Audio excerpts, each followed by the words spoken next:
биздин кыргыздын идеологиясы болуш керек. Психология дегенде биз багыт деле батыш деле карап эле тиякта карап эле анан тиги Россияда ушундай экен жок. Россияга биз туура келбейбиз. Россия башка, биз башкабыз да. Европа башка, биз башкабыз. Биз көчмөн калкпыз биринчиден. Биз кыргызбыз.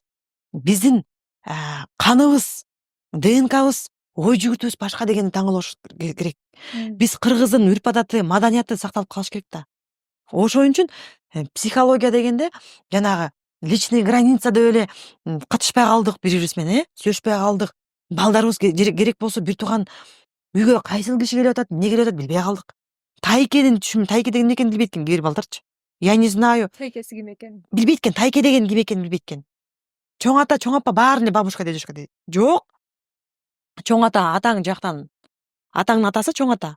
Апаңдын атасы тай ата деп мындай талдаганда билбей калып атпайбы? Ошон үчүн биз өзүбүздүн тарбиябызды жана макал лакаптардын тарбиясы канчалык деңгээлде таасирлүү, ошону биз мындай психология экөөнү айкалыштырып жууруп кетиш керекпиз.